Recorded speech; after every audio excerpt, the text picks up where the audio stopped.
are you doing? Adjusting your breasts. You fainted and they shifted all out of whack. There. Thank you. You're welcome. You're welcome. Hi, everyone. Welcome to Hot Toys. I am one of your hosts, Az from Heel versus Babyface. George is Georging, I guess. That's why I've got coffee. Coffee solves everything. All you need to do, just make sure that there's an area where the coffee can pour out of.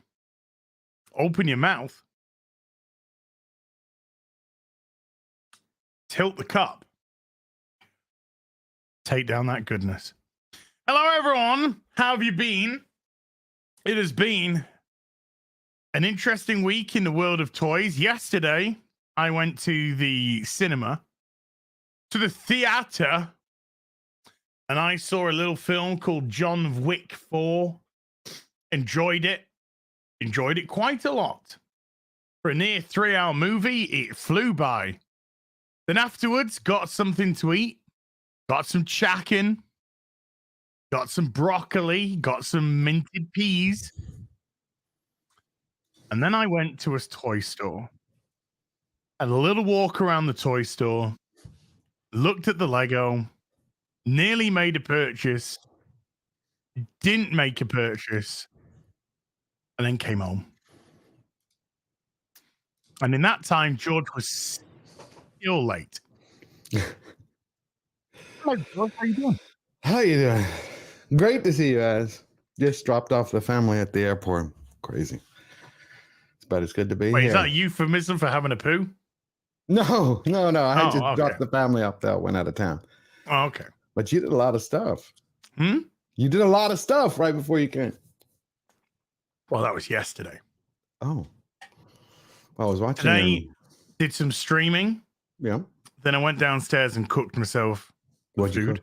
cook? What'd you cook? I did Bacon? some mince with some onion, some tomato, and then just grated some cheese on top.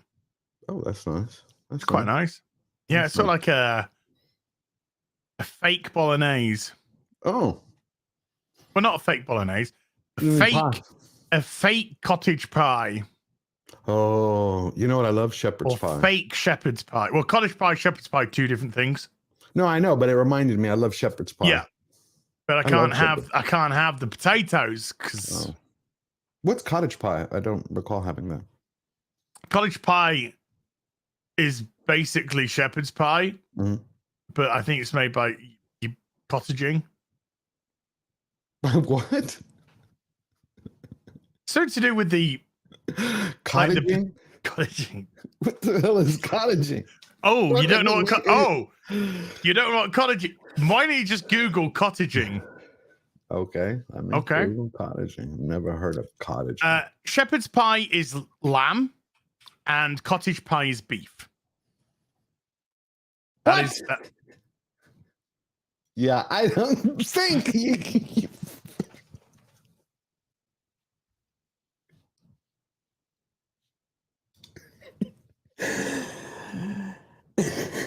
That's on your computer now, George. That's in your search history from Google. Today, March 30th, the year 2023, George Google cottaging.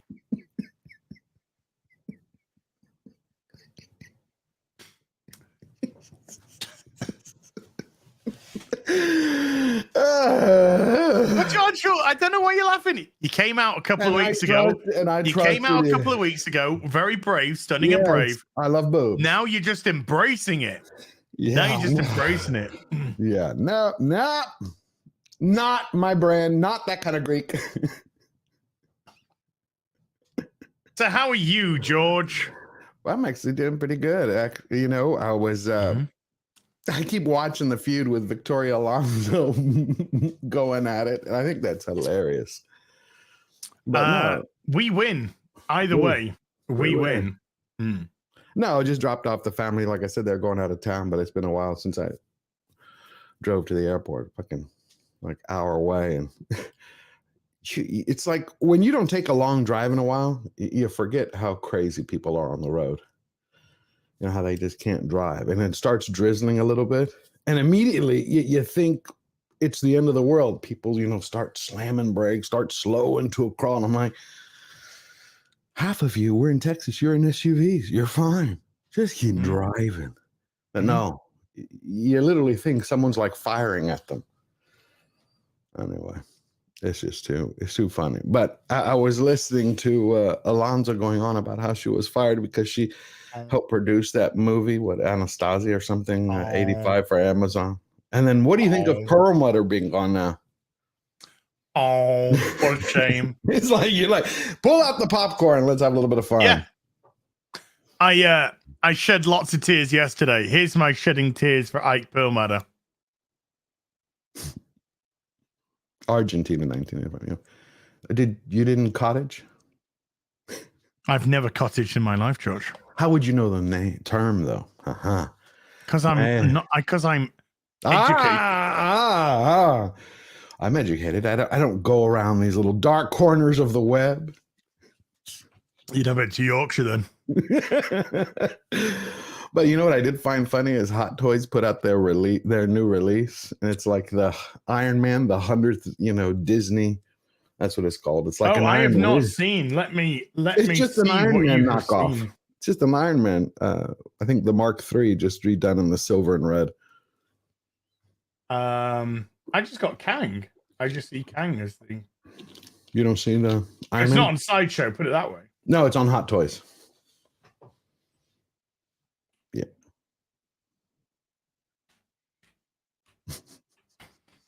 I just thought, how lazy.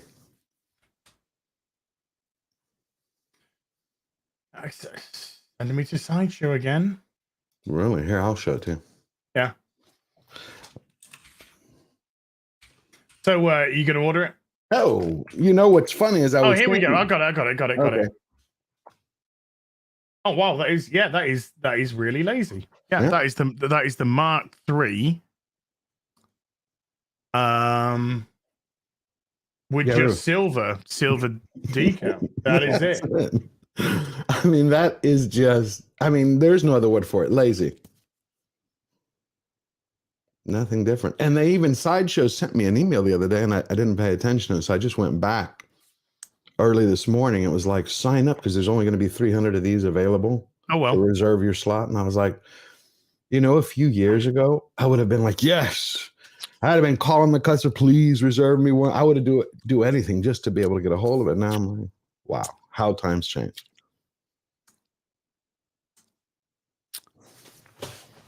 But I mean, literally, what does it say about them as a company, though? I mean, especially now with all the competition that's going on in our. I would not expect anything less.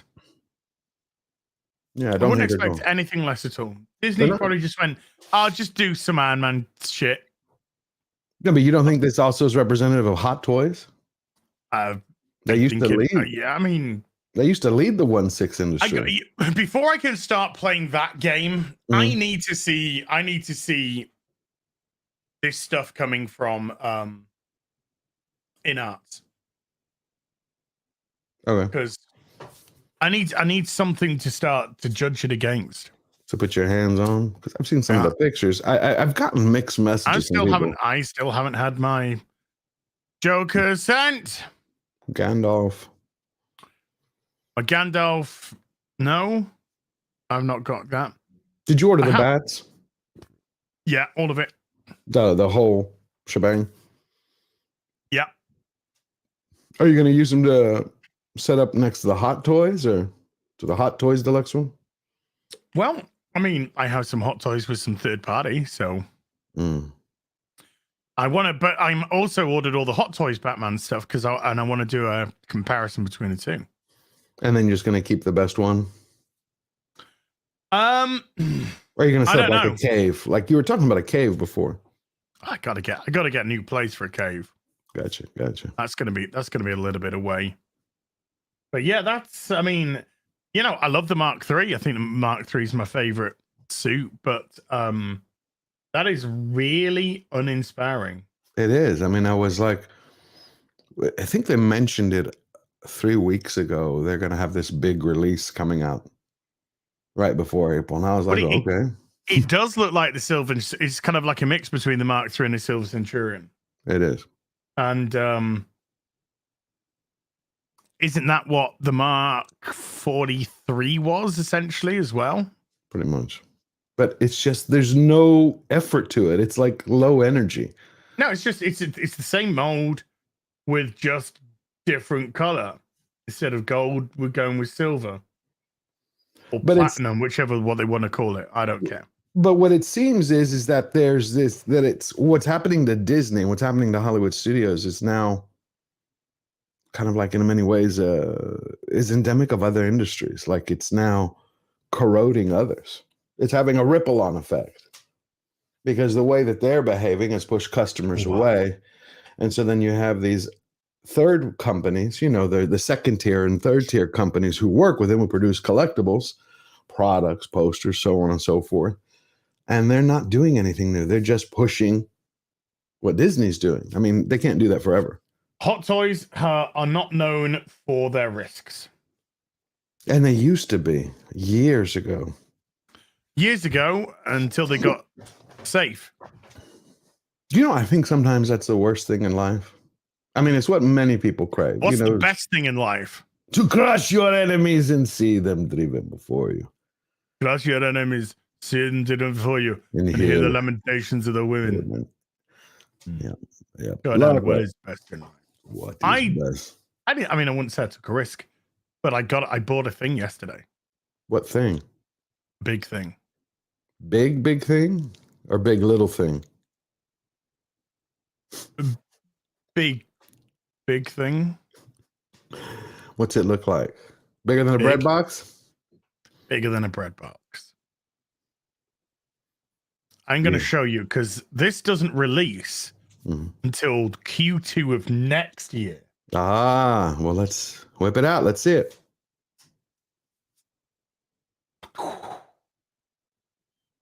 Oh, is this XM? Yeah. I got the Rodimus Prime. So you pulled the trigger. Good. I pulled the trigger on the Galvatron. Yeah, it's a bit. Wait a minute. This is coming out Q2 of next year. You're gonna love XM.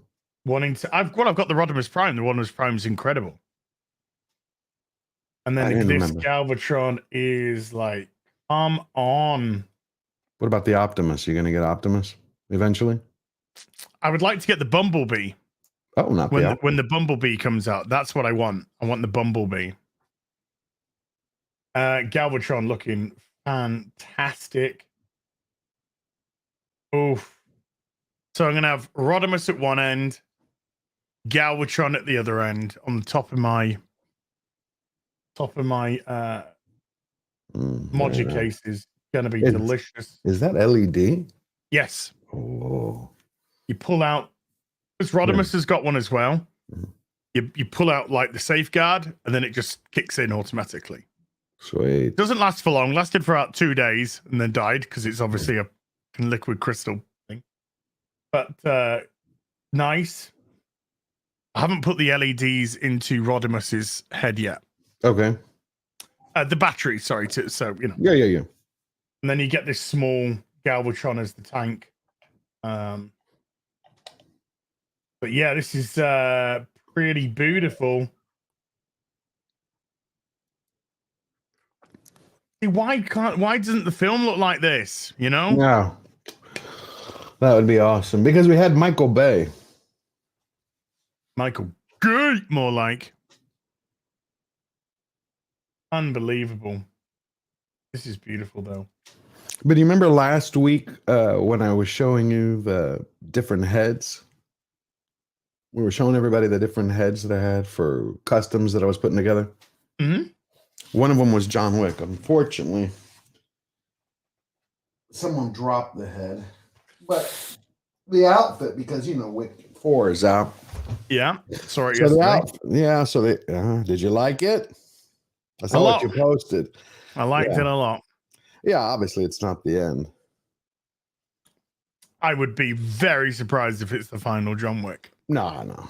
You know that old rule. No, anyway, I don't know. I'm not going to spoil it here. Uh, well, so anyway, someone dropped the head yesterday while I was out, but the outfit came in. If you remember when he was in, I think it was the first one or the second one, when he had that turtleneck outfit. Oh yeah. I think the second one. You see the crack there Where? on the side where the paint. Yeah, his hair is black. Yeah. Yeah, they dropped it. But it's a good, it's a really good paint job, and it's a really good sculpt. It's a really good sculpt. And so the outfit came. Damn it, that just bothers the hell out of me. See, even the head is wobbling now. Here, if y'all can get closer look to see, look at that sculpt. Now, this was done by an artist called Yelim Choi. I think she's one of the top painters in the world. Yeah. For 1/6. I think she's now working for J&D or Blizzard, one or the other. Oh dear. Wanted to share that one came in. Have a couple others for later. But it's just amazing when I know I'm hammering this, but when I saw what Hot Toys did, I had just zero compunction to go, I want to buy it. As a matter of fact, it pissed me off. I wanted to cancel more orders.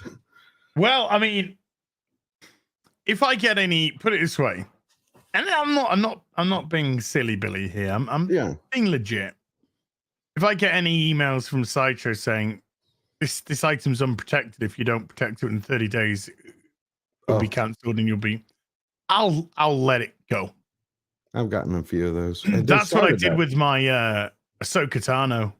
Really? Mm-hmm. Not the Mandalorian one or the Mandalorian Ahsoka Tano.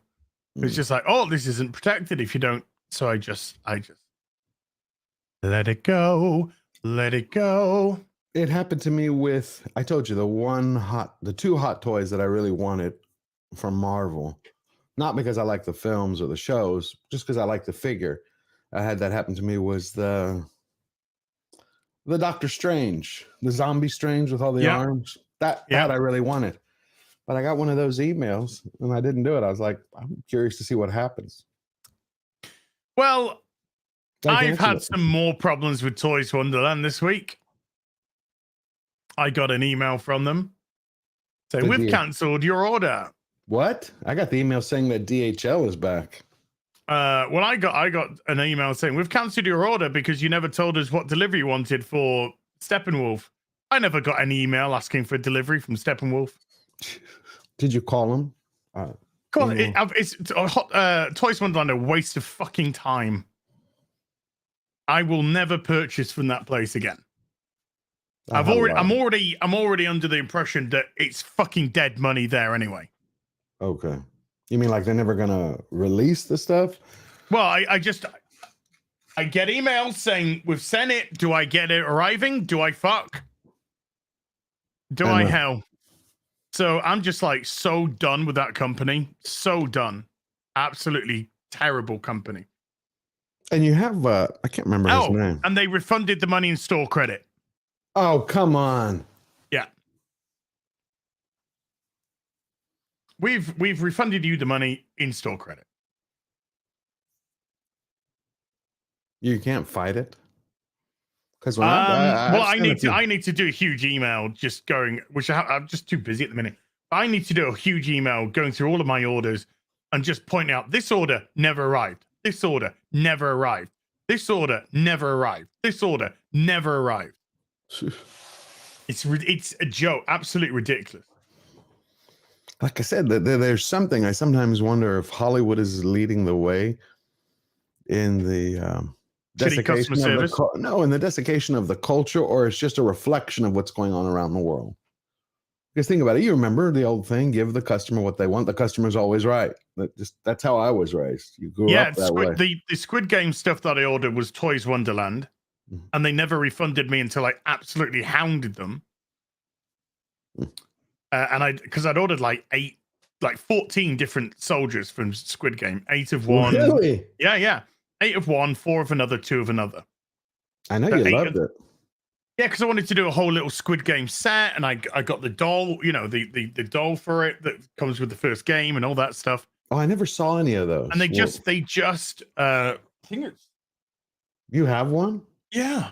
I'd love to see one because I always wanted to order one, but I never got around to it. And then I saw multiple knockoffs, and I just didn't look up. Ah, you got it. You got it. You think they're coming out with a season 2? They are coming out with a season 2. What did you say?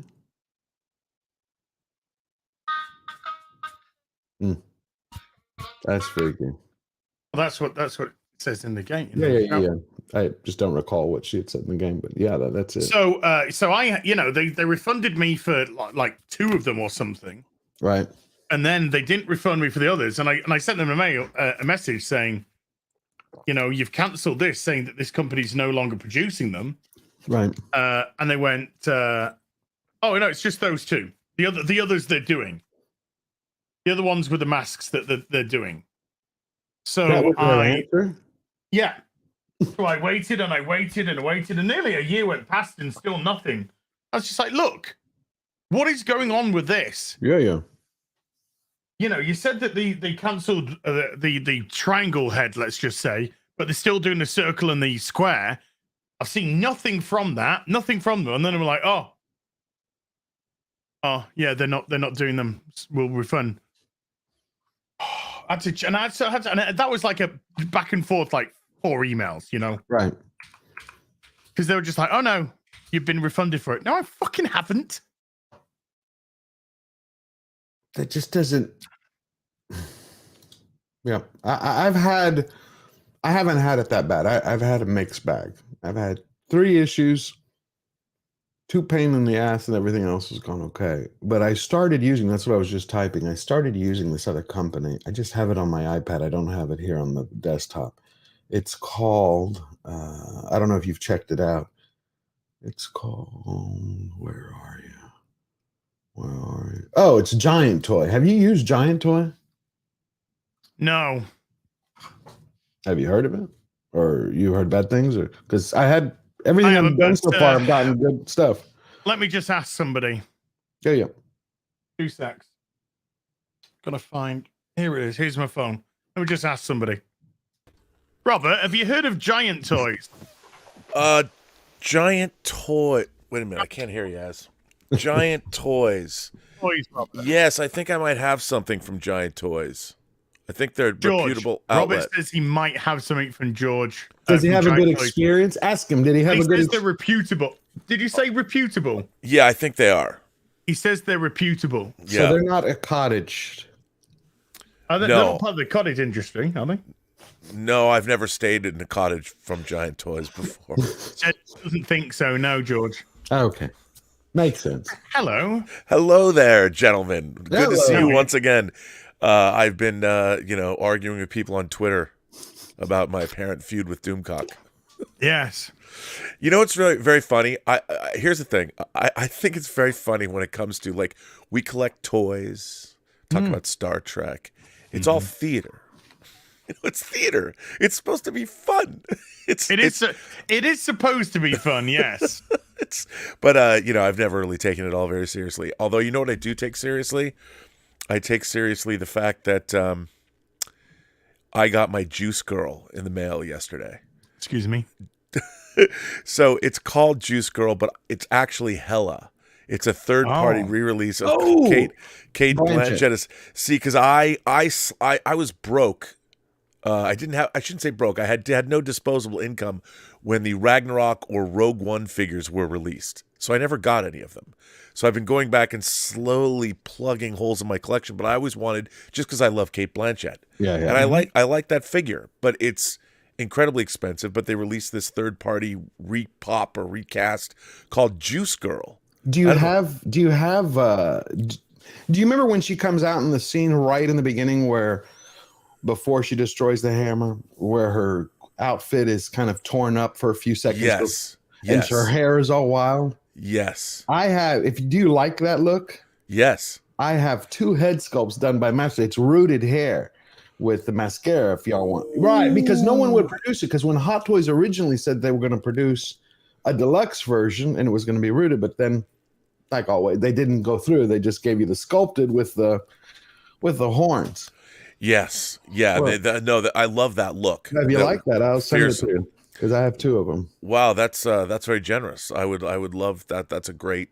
You know, it's funny. I love that look. Like it's very well. It's Kirby. She's Kirby. You know, the design was very Kirby-esque.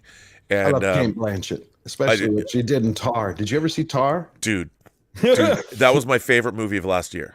Really? And I love that movie, and I think it's misunderstood. She did a phenomenal acting. She's amazing. I wish we saw more of her. I'd love to see more of her.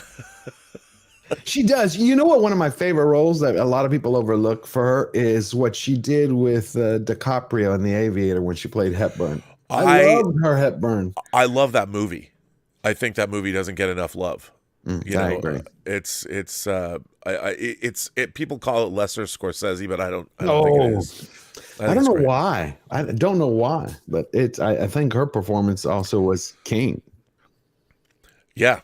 By the way, I didn't know. Were you guys in the middle of having a converation about toys? We were talking about my shocking service with Toys Wonderland. Or lack thereof. Well, lack thereof, and horse shittery afoot to left, right, and center, and orders not arriving, and Mm, they have a lot of money of mine, and it's like, where's my InArts Joker that I paid shipping for back in January? Hey, you go. I'm still waiting. There's somebody we should ask. It's just I talked to him a couple of times years ago, but he supposedly knows him. He has a Hot Toys channel, I think. It's called Justin. Oh yeah, I know Justin. We know Justin. We've streamed with Justin. Oh, I've never streamed with him, but because I always know on his video reviews, he always says, you can buy this at Toys Wonderland. So I figured he has a relationship with them. He must know them. Yeah, I don't know. He's helped me out there, but I don't know. I mean, I got the Juice Girl from Comic Sanctorum, which is an offshoot of Toys Wonderland, which is basically that even dodgier arm. Giant Toy. That's what I was talking to. It's like being a software provider and then setting up your own store next door to sell knockoff software. Right. But you know what's funny? I've always had very good service from them. Because this stuff like the Juice Girl I ordered like 2 years ago. Here's who I know you've been using to replace Toys Wonderland as of 9 months ago. And so far, it's been spot on. Well, I got my InArt stuff from Spec Fiction. Oh yeah. This is the company, Giant Toy. I've had good luck with them. In all honesty, I have ordered things from them before, and Excuse me. Up. Yeah, I got 2 of those Tiefas. So yeah, they're I like 1/6 kit is really good too. 1/6 kit, I do like 1/6 kit, but they've gone more.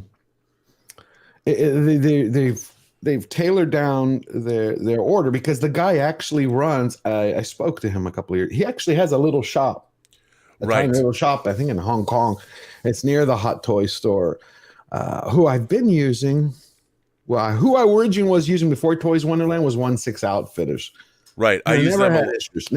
I use 1/6 Outfitters. Yeah, apparently, I'm still waiting for I think a couple of things from them. I actually am too. I'm waiting for the Ryan Gosling from Blade Runner 2049. Oh, you talk about Blade Runner. Okay. I'm waiting. I think from them, I'm waiting for the Militarum 1/6 40K figure. Yeah, I mean they'll get it to you. I ordered the Heat, the Robert De Niro and Heat figure, and I ordered it 2 years ago, and when it came in, I got the shipping notice and they shipped it to me. Do you know what I do have here? I've got to move this because it's actually blocking my window a little bit. You know what I did get? What? This was a Christmas present. To yourself? No. My Christmas present from Gary hasn't arrived. Don't worry, folks. My Christmas present and birthday present that Gary says still got. No, they haven't arrived. But oh, dude, that's the best. Yep. Martino Simone too, man. Yeah, I gotta pull mine out. We gotta do that next week or the week. We'll pull them all out and show them. Have the big. Yeah, the I just moved the Enterprise. I had my Enterprise hanging, but I'm moving stuff around in the studio. I'm gonna hang it back up. That thing is great. Turn it around so we can see the box behind. Please, sir. Yeah, yeah. It's really cool. Love it. I love Playmobil. Love it. Yeah. Martino got me. I have the A-Team van. I have Kit. Knight Rider. Then the DB7, DB5. That's what I want. DB5, I want the DB5. I don't have that yet. It's really good. I was watching, and he got us both. This is what he got both Robert and me, and he also got us a Playmobil Enterprise. Yeah, he got us the Enterprise. Well, he did the same. What was it? The very first show. I was talking about it, I was like, "Oh, that's beautiful." I haven't collected Playmobil in years, not Playboy. And the gentleman you're was still like, collecting that. No, they don't have women on it anymore. No, they just put them back, but they put the girls back. Yeah, I saw that they put somebody on the cover who was pretending to be a woman. Yeah, I was like, yeah, no. After the after I can't fap to this. Playboy, nice. I cannot fap to this. Come on. No, it's not possible. At least not for our brand. But no, Martino was very nice. So he's like, "You want one?" I was like, and it was literally the first time I was streaming. I was like, yeah. And I still owe him my voiceover. God damn it, I keep forgetting. I still gotta do mine. In all fairness, though, we have to do it. We're both shit.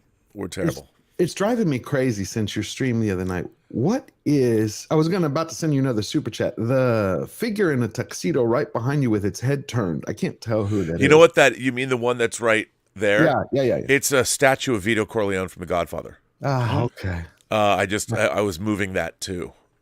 It's a quarter scale. Is that the Prime Studios or the Sideshow one? No, it's or Blizzard. It's Blitzway. Blitzway. Blitzkrieg. Yeah, I bought that, and I have the Catherine Trammell from Basic Instinct that's over there. Because I have that one. It's still in the box. Is the carpet like they said? It's supposed to be real carpet in the base. Does it match the drapes? Does the carpet match the drapes? Yeah. She's supposed to not have any drapes, I thought, down there. No, it's I really like it a lot. The pose. Wait, when I moved, you like the carpet or which one? You like flatboard or you like hardboard. Shaggy? Hardboard, flatboard. I'm in Texas. I like styled. As long as it's styled. A little mustache. It all depends because that as long says, as I'm not flossing my fucking teeth, all right. I've got product for that. Oh, boy.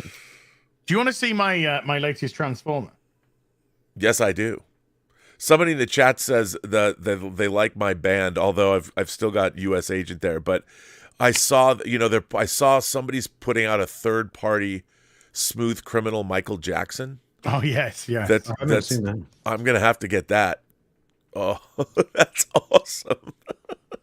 There's Wheeljack. I know I wanted a Wheeljack, but this is ridiculous. But it came. I mean, this came with this. Wow, are those articulated? Yes, they are. Wow. These bend at the knee. That's cool. This came with this, which also came with. It also came with this. Wow. Which is a jazz. Yeah, those are so cool. But they came with this. I don't get why they did it, but they came with something that was just completely not the right size. Because it also came with this. Wow. So who made is that the Masterpiece version? This is the Takara Masterpiece. Yeah. Wow. So this is the Jetfire, Skyfire, whichever one you prefer to name it as. Takara Masterpiece. Now I do have the Fans Toys version. But I wanted one. I knew that the Takara was going to come transformed. Right. So I actually wanted a transformed version. And of course, if you've seen the cartoon, Skyfire is huge. Yeah. In reality. And yes, the Transformers actually do go inside a Jetfire, and he transports around. I put the thrusters on the back as well. That's really cool. But this is, and I put it on the stand. You got to be careful because there's a lot of trunk. Yeah. So the stand, you got to get it really precise to balance that way. Otherwise, it's going to go all over the place. But this is a beauty. It comes with a blank slate or a Decepticon logo as well, because Skyfire used to be a Decepticon. And he used to be a scientist with Starscream before being buried in ice for millions of years. And then the Decepticons freed him. It was just like, why are they fighting the naughty Autobots? What's going on with that? And the Autobots, we're not naughty. We're the good guys. And he's just like, well, I'm gonna be a good guy. But the cartoon's completely out of order. So Skyfire actually appears in one of the episodes before they've dug him out the ice. Which is fantastic. Well, that is, yeah, just for your yeah, one of the great things about watching the cartoon back is just how many times they miscolor the Transformers. You know, you'll have Thundercracker, and then it'll suddenly be Starscream, and then it'll be Thundercracker again, and then maybe Skywarp. They just complete and utterly would miscolor the Transformers over and over. And then I've got one more. And George, yes, you'll appreciate this because I have been saying I want one of these. And there was a third-party company that did one. Now, I've put the stickers on myself, but Acid Storm. Oh, wow. Very nice. Now, is that third party? Yeah, this is third party. What company is that? Fans Toys or no? No. I'll bring the box up in a second. Nice. But very posable. Doesn't transform like a Takara Masterpiece. Okay. Transforms differently. But this actually came transformed in robot form, which is great because that's how I want it to go with the rest of these Seekers. But it is still the same size. I put the Decepticon stickers on, which are meant to be upside down. They're meant to be like that. And the back is relatively tight. All you have to do when you get this is just tuck this bit in. This bit will be up here. All you got to do is just open that up and then tuck that down and then put that back down. And then you can have the free reign. Comes with blast effects, comes with change of face plates. How are the blast effects? Are they like the ones we saw from Pat? No, a little bit. You know, they're kind of like your Takara blast effects. Oh, I like those. But I know this is going to be a dumb question, but why is the logo upside down? I know you said it's supposed to be. Because when it transforms, the wings put it in the right way. Oh, yeah. Because I'm sure some people would know that. Cool. Thank you. That's why when it transforms, they're upside down. But when they're in plane form, beautiful, and you're looking down on it, they'll be shown displayed in the right direction. So I need a Sunstorm to go with that. So I got the Acid Storm, I need the Sunstorm, and then I'm raking my brain to remember what the third cameo Seeker was. Hey, have you guys there? You know that there's breaking news from Paramount. No. Would you like Kurtzman's got his contracts renewed? No. It wasn't his contract being renewed. Paramount orders diverse, teen-focused Star Trek Starfleet Academy series to follow the blossoming friendships, explosive rivalries, and first loves of a new class of Starfleet cadets. Can I hang myself now? Did they not just learn something? Aren't they learning that this is what people want this season? Of Picard? And the showrunner is Noga Landau, who will serve as co-showrunner. She showran Nancy Drew. Admission is now open to Starfleet Academy. Kurtzman and Landau said in a joint recruitment-like statement, "Explore the galaxy, captain your destiny. For the first time in over a century, our campus will be reopened to admit individuals a minimum of 16 Earth years or species equivalent who dream of exceeding their physical, mental, and spiritual limits, who value friendship, camaraderie, honor, and devotion to a cause greater than themselves. The coursework will be rigorous, the instructors among the brightest lights in their respective fields, and those accepted will live and study side by side with the most diverse population of students ever admitted." I don't think I've ever had a drink on screen. Well, here's the first time. Oh, boy. Unbelievable. Tell me about that, Robert. Are they not seeing the reaction both online and offline, right, to what's going on with Picard season 3? Well, this has been... This is the recipe. This is the track. This has been in development. What's really interesting is this goes all the way back to Harv Bennett, when he was producing Star Trek II. And when Harv Bennett took over from Roddenberry to produce the film series after motion picture, he always wanted to do a Starfleet Academy series. Right. And, there's been Starfleet Academy books and things like that. The problem with a Starfleet Academy show is it's fundamentally not Star Trek. Mm-hmm. You're in school. Like, who wants to watch, if you're a Star Trek fan and, Space, The Final Frontier, who wants to watch a show about cadets at Starfleet Academy? I've actually got a leaked script from episode 1. Quote, of Starfleet Person Academy? 1, like, oh my god and stuff. We're like totes at Starfleet Academy and things.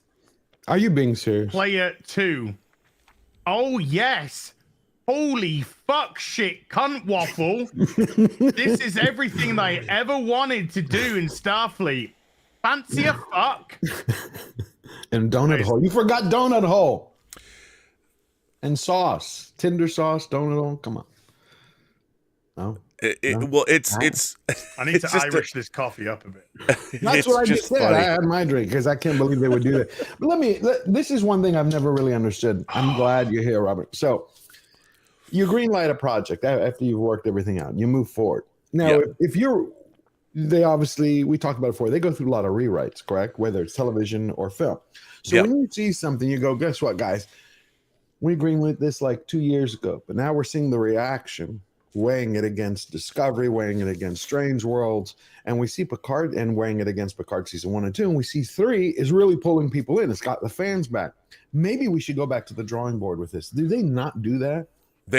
Here's the thing is, it's still a business, and everyone is always thinking about. That's not helping. Yeah, but a business needs to make money, no? Customers right. don't. Well, but there's no. The thing is, and this is what happened with Star Trek Picard season 3. The reason it went down the way it did is because Alex Kurtzman went off to do his sequel to The Man Who Fell to Earth. Okay. So, and then Akiva Goldsman went to do Star Trek Strange New Worlds. And Michael Chabot left to do his show Cavalier and Claire. So they needed a showrunner. And they had brought in Terry Matalas on season 2. And so he was given a slot. And he was basically given carte blanche to do anything he wanted. So he brought over a lot of his writing staff and his collaborators from the 12 Monkeys TV series, which is excellent. Yeah, it's an excellent time travel show, and it, again, based on the Monkeys, the movie, the 12 Monkeys movie, because it had the guy. I didn't mean to interrupt you. It had the captain of the Titan in it. Yeah, Todd Stashwick, and that's they were able to get all the collaborators, and he was able to do whatever he wanted. He had Stephen Barton, his composer, he brought from 12 Monkeys, and they said, look, we want to go back into all the Jerry Goldsmith themes and all the themes from TNG and all that. So they were able to make the show that they wanted. But I think what's really interesting about Star Trek as a franchise, most people don't understand its appeal. They understand the pop. If I were to talk to my mom about Star Trek, even though she raised me, my mom would say, well, there's Dr. Spock, Mr. Spock, Mom. Oh, yeah, Mr. Spock and Captain Kirk, and there's Tribbles. Most people understand Star Trek in a pop culture sense. I got you. They haven't really sat down and watched it. I mean, fans have, but I mean, the people that work in Hollywood really haven't. Star Trek has never been controlled. When Rick Berman came on board, he wasn't a Star Trek fan. When Nicholas Meyer directed Star Trek II, he had never seen Star Trek.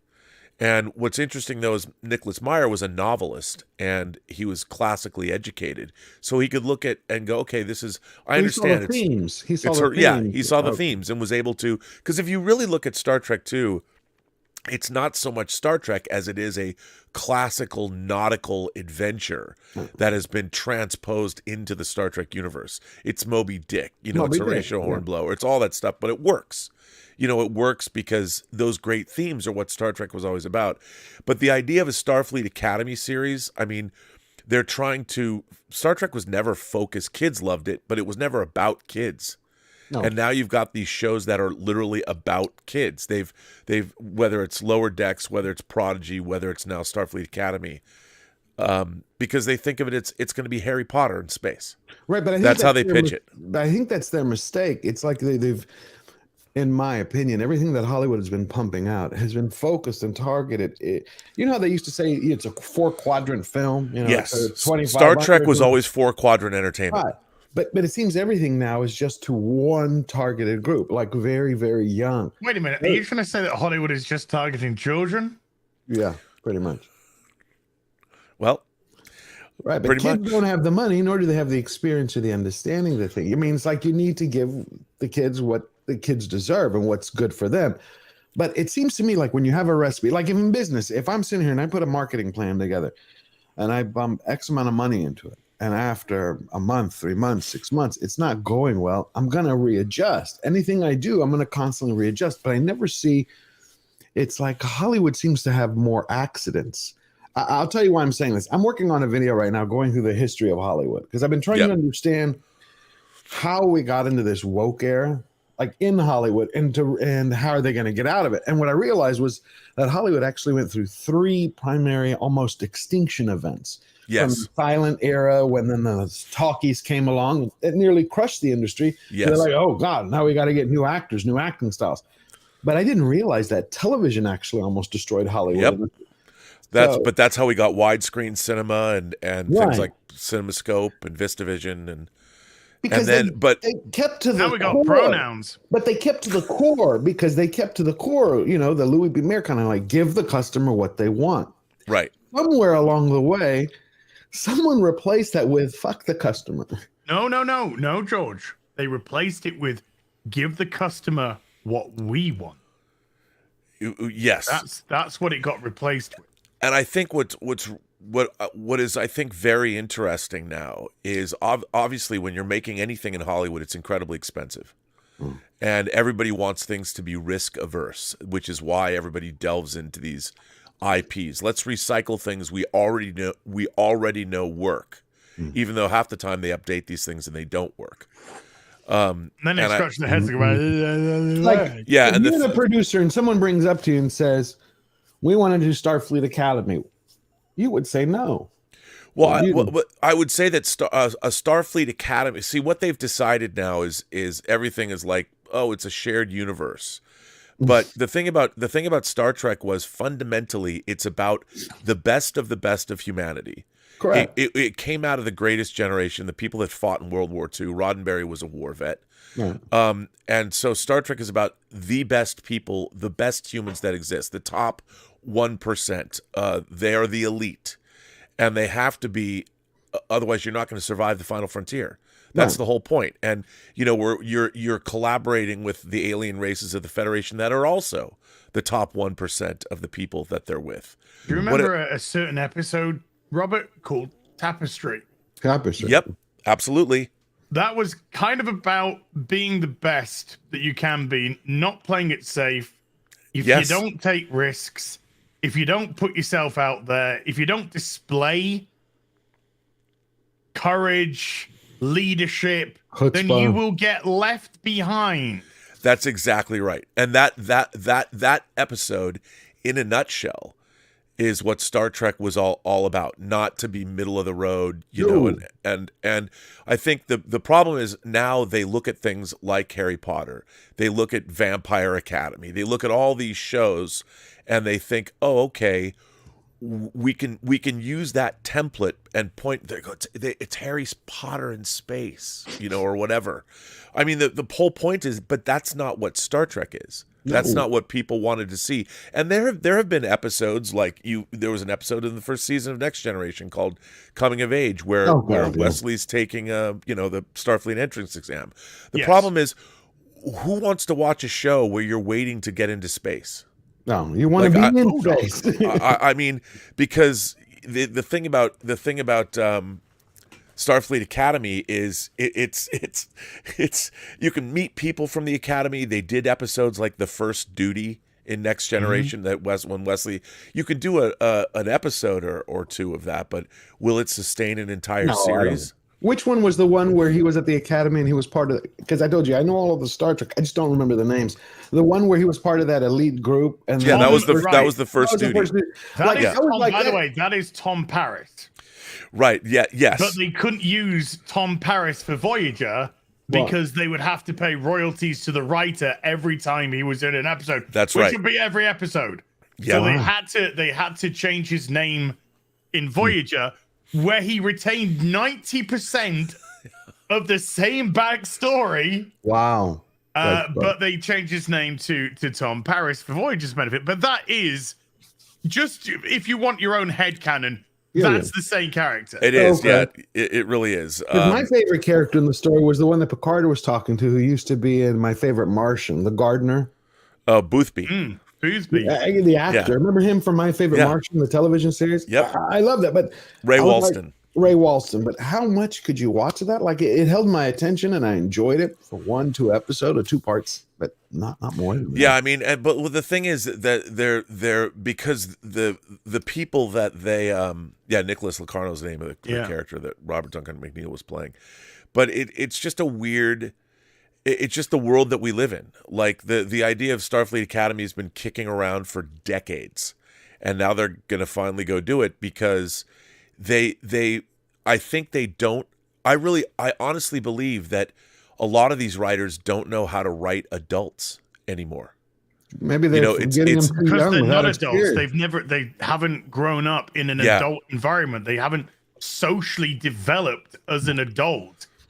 They've been brought up on a diet of online chat rooms, Tumblr, and Twitter. They don't know how to communicate anymore. They don't know how to actually develop physical relationships together. They think everything's a soap opera because that's all they have as a referral device. And they've had how many? We've had a superhero academy movie in Sky High. They've already done this with every single genre. Every single fantasy genre. I'm surprised they haven't done Jedi Academy. I mean, that actually would have more interest to people because you see the Jedi training. But they've had those books. Yeah, I know they have the books. But the video game. Yeah. I mean, and it's a really, once again, whether there's a lot of people that they're not on board necessarily with Star Trek Picard season 3, but I would offer, like in the 4th episode when Riker talks about how it felt to watch his son being put around, and that ongoing grief was something. That's why he had to leave Deanna and his daughter. And by the end of that episode, when he sees the birth, he's telling her, I've witnessed. He said, I've been to one side of the galaxy to the other, and I've seen no evidence there's an afterlife. And then he walked out right in the middle of it. Right. It's just like, fucking hell, mate. Yeah, and but then TNG, you'd be like, impulse thrusters until we're clear. Make sure that we've got X amount of gap between, and then we can go to warp. Now, but they 10,000 of those babies died. Well, last night's episode was killer. Well, we haven't got it yet. We get it tomorrow. I can tell you all about it, Ass. but the thing about that is when at the end of that episode, Riker does say that I've witnessed a birth here, and he remembers, okay, there is awe and wonder and joy and hope in the universe. And that's pretty adult. I mean, I've had friends that have lost children, and you never get over that grief. No, it's a hole in you. And the fact that what's really interesting to me about Picard season 3 is you're dealing with these characters, 30 years later, lives move on, they change. And this whole season is about what are the ramifications about what we've done in our lives? How does it echo through The rest, and even when you haven't seen it yet, but when you find out about why Vatic, what her beef is. Right. I do have one question. I have a lot of questions, but and it speaks to the radicalization of here on Earth. How many times do we go into the United States? Does the United States go into a country and bust it up? We destroy, Iraq, and then how many people are radicalized that are left behind? Right. But I have one question without giving away what it was last night, so I don't ruin it for us. Is that there is a line? You remember when you had Crusher and Picard talking, and they're talking about moral compass? Yes. What that's it as you can is so what happened is I don't understand why they're focusing so much with Star Trek that I grew up with, the OG, and then TNG, except for about 5 episodes. The Federation was this pure thing. You didn't have the constantly these dark corners. Why do you think they've gone that route? Okay, guys. You can come back. Well, I think, it's interesting, like Deep Space Nine was a show about what happens if you have a utopian civilization and then an external force comes and you have to, that wants to get rid of your utopian civilization. How do citizens of a utopia stand up and fight? Oh, you're talking about when that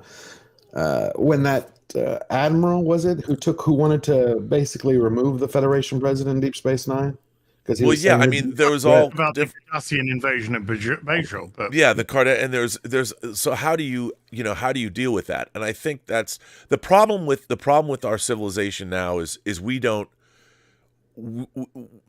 to believe, like Star Trek believed that we would have this bright future, and I think there's a lot of people that don't see a bright future now. And they're trying to make it much more. I mean, Star Trek was a fantasy, allegory, sci-fi, action, adventure show. That's and what now separated it from everything. The wheat from the chaff. Star Trek was the optimistic future for mankind. We did it. It took some time, and we went through another world war, but we sorted it eventually. Yeah, we sorted it out, and I think that's what is missing from Star Trek now. Because you have to assume that Star Trek was a future history that never will happen.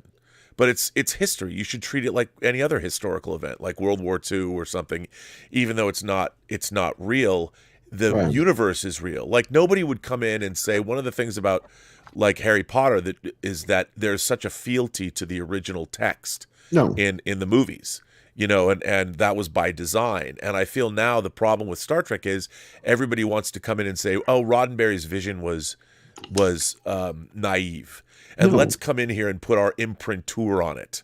And you look at it, and what they've done to Star Trek is they've dumbed it down. Yes. They've and you see that in Star Trek 09. But you see it in Star Wars as well, though. Yeah. No, absolutely. Did you see the last Mandalorian episode? I haven't watched this week's yet. Okay, so with the I pirates. was enjoying the first 2. This last one, it killed it for me. What is the one thing we know, without giving anything away? What is the one thing we know so far about the Mando creed? Which this is the way. This is the way. It's inflexible. This is the way. Right. This is the way. 2 pieces of toilet paper. This is the way. 3 chickpeas and a chicken breast. This is the way. Right. 1 glass of water every 6 hours. This is the way. This is the fucking way. Shut the fuck up about this is the fucking way. Yes, you're right, but that is the point. They've made that incessantly and obsessively, right? And then in last night's episode, it fucking went out the window. This is the way. I guess it doesn't fucking matter anymore. Well, yeah, I mean, plus it's also impractical. I mean, do you get to take a shower? Right, but they explain that when you're by yourself, you take the shit off. You can take it off. Have they explained that though? Yeah, they did in the episode prior because she was asking them like, well, how the hell do I eat? They're like, well, we all go off by ourselves. Right. Yeah. You're the war leader. You can stay here. You by the fire. And my point is though, is that even Mando, I think in season 1, when the woman was asking him, do you ever take it off? And he's like, yeah, when I'm alone. Right. Well, when I'm eating, looking outside of a window, that anyone can turn around and go, hey, Pedro. Hey, mate. What's the food like? Is it all right? But it's like they wrote themselves into a corner. You know, it's like, this is the way. And now all of a sudden, when they come back in the last episode to counter that, like, okay, well, you can take your head off. You can take your helmet off. That's not the most impractical thing, but I'm not interested in season 3. I'm checked out now. I know. The most impractical thing to me is his ship. He had the erase request, which was a ship that you could live in. Now he's essentially living in a fucking ship. Where's the bathroom? Where's the bathroom? Doesn't he get like claustrophobia all the time being in the cockpit? Where does he eat? Where does he shit? Where does all this happen? He's just in a fucking cockpit. Yeah, it's like a Ferrari. It's like, you know, you arrive by before you. I don't want to live in a Ferrari, George. I want to drive one. I don't think he lives in that. I think it's just transportation. The Razor Crest was home. He must reek to high Where's he going to get a heaven. blowjob in there is what you're saying. There's no room. He's got to, look, he's a man. He needs to fiddle the electricity, you know? That cockpit, it's going to open up and people are going to go, fucking hell. Yeah, but that's another thing. There's no verisimilitude anymore. No, you know, isn't. I mean, the thing about, like, the Millennium Falcon was a space 18-wheeler. Oh yeah, you know, it was a cargo ship, and it hauled things around. It was like I've always said, Han Solo is the bandit from Smokey and the Bandit. You know, he's a truck driver. Luke's a farmer. Hell yeah, they're Americana, and what happened with Star Wars, in the original Star Wars, we related to both Han Solo and Luke Skywalker because we knew people like that. Of course, it's a farmer, and we all have been in Luke's position, watching those twin setting suns of Tatooine. We might not have had a French horn behind us going, no, you know, but we've all wondered, where's my future? I'm going to be stuck in this shithole farming moisture out of the desert air for the rest of my life. I mean, is there not more to my life? And we all understood that. And now what happened, I think, with Star Wars is that there's no more. It's not about the everyman trying to be better, you know, now everybody's elite. You're a Mandalorian, you're a Jedi, and I get that. But whatever happened to, where's the Luke in any of this? You know, somebody that gets to become a Jedi and gets to, now it's everyone's already cool. When everybody is special, say it with me. When everybody's special, nobody's special. Yeah. Well, they aren't. Apart from the people who write the show, they're fucking special. Yeah, and it's very funny because so now we're getting a Starfleet. I can't wait. Now I've got plenty of people have been saying that I've been a shill for Paramount. Ooh, just you wait. You know what I've never seen is, I don't want to see that, but I've never seen. I'm getting my knives ready. I was going to ask you. Someone advised me the other day to watch Strange Worlds, and I was talking about Picard season 3, and I enjoyed it. Strange New Worlds is terrible. I've never seen it. So I was going to ask you. Let's just say I'm not a fan at all. So not worth it. Okay, do you know what? Right. Gentlemen, if I could just lower the tone for a moment, please. We've all made a woman come in our time. Okay? Yes? Yes. We've all heard the legitimate thralls of a woman coming.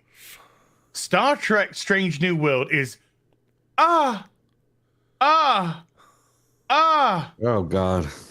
It's a fake orgasm. It's an absolute fake orgasm. It's like, look at these visuals.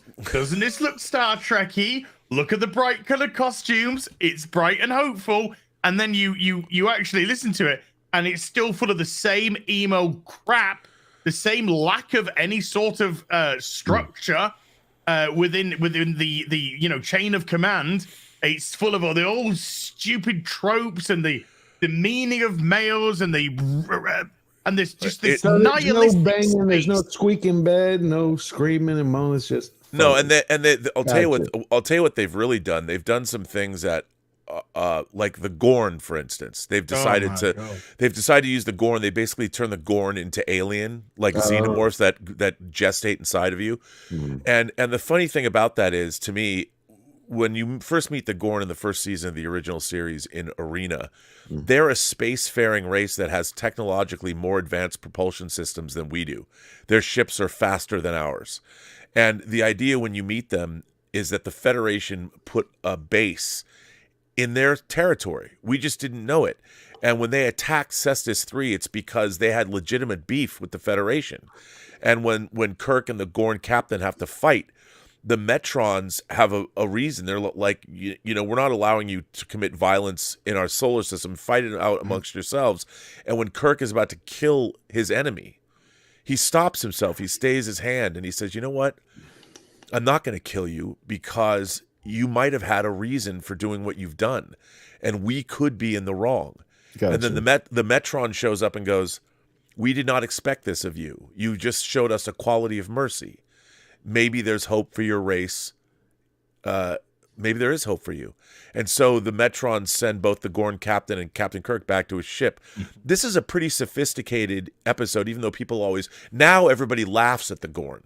People forget what the episode... So, let's make the Gorns the evil alien xenomorphs in Strange New Worlds.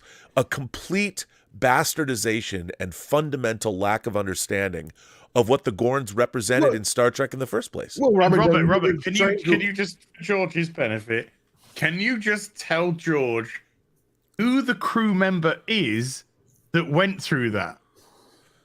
That went through, oh yes.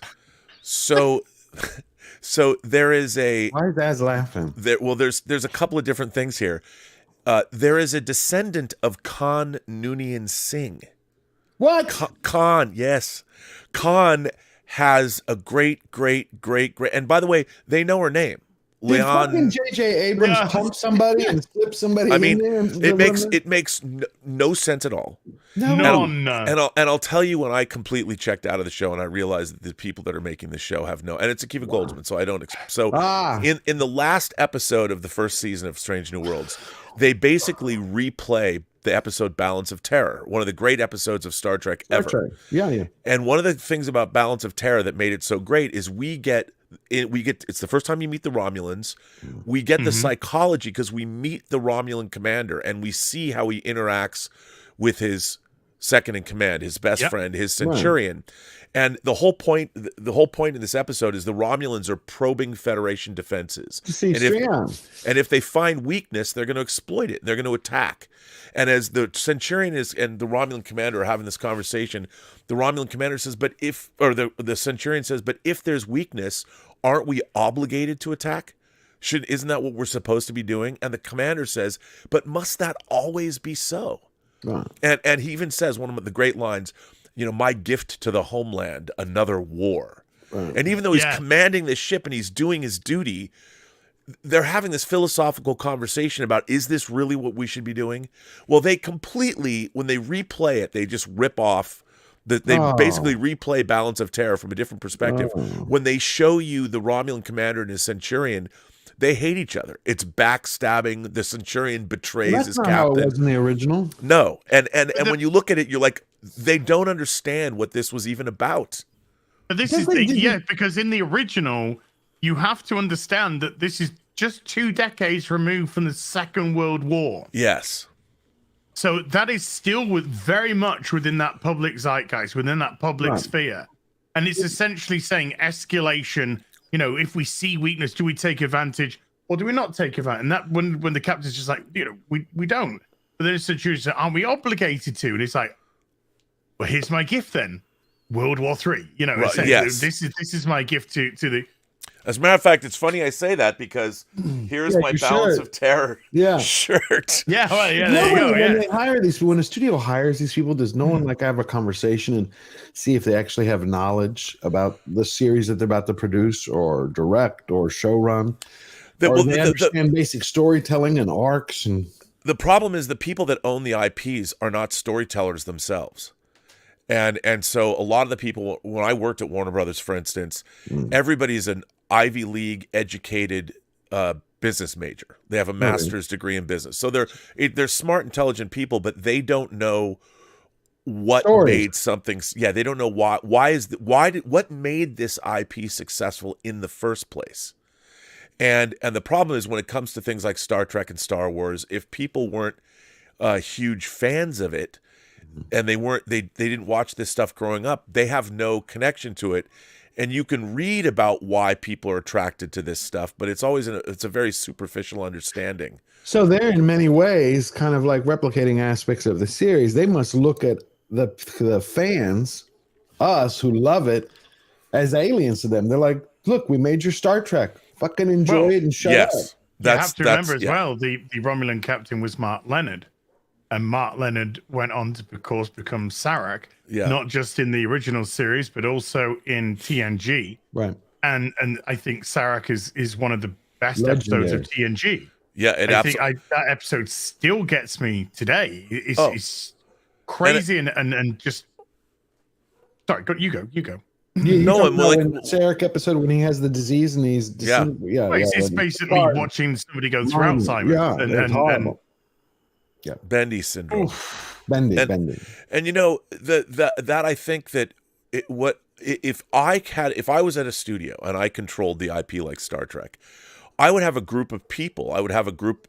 First of all, I might hire an executive whose job it was to oversee Star Trek, to know what Star Trek is supposed to be. And if you look, I mean, Alex Kurtzman wrote Star Trek 09. He co-wrote it with Bob Orsi, Star Trek 09 and Star Trek Into Darkness. Both of those movies show a complete fundamental lack of understanding of what Star Trek really is. The Kobayashi Maru scenarios, the way it's handled in Star Trek 09 is god-awful. And it's turned, they make it a joke. It turned into a joke, and it's, you know, when Spock says it's a test of character. Kirk says that in Star Trek 2. That's the whole point. They don't understand that. And then you watch a character like Chris Pine's Kirk has no character. No. You know, he has and if you watch if you watch the deleted scenes, he actually seduced a girl to reprogram the simulator for him. Which is, I mean, if they did that today, I mean, you'd have people screaming bloody murder. My God. White male abused this woman and made her do his bidding, and it's really terrible. So they don't know. It's odds for Star Trek. So Strange Worlds, not going to watch it. Thank you. I mean, you know what it is? I call it the Vegas review version of Star Trek. Sounds like J.J. Abrams. It looks like it's the Las Vegas version of Star Trek. The way Vegas has the Paris casino, and you can go down in Venice or Italy or it's bad. You know what that reminds me of? You calling Alex Kurtzman uses crayons. That's a fact. What he just reminded me all his scripts are handed in crayon. Yeah. What Rob just reminded me of, he said Vegas, this kind of like Vegas Star Trek. It reminds me of Deep Space Nine when you had, remember it was in season 5 and 6 when Vic Fontaine and the Hollow Suites comes out. I love those scenes. I love the episodes when he would come out. And the one where, who was it? Quark's nephew who had gotten injured during the battle. Nog. Nog lost his leg. And then he stayed inside the Hollow Suite. Yeah, he went to live there. Yeah, I told you I remember all the episodes. I just don't know the names. That was incredible. I love that. That's Star Trek. See, it's like you need like a head of a studio say, okay, we're gonna do Star Trek, but you asses, you have to watch all of this, and then come back and tell me about it. Like just that's and it's just it's really frustrating. But I mean, you know, I knew that Starfleet Academy show was coming. Really? So yeah, I was told that it was coming. So they'd set it up in Discovery.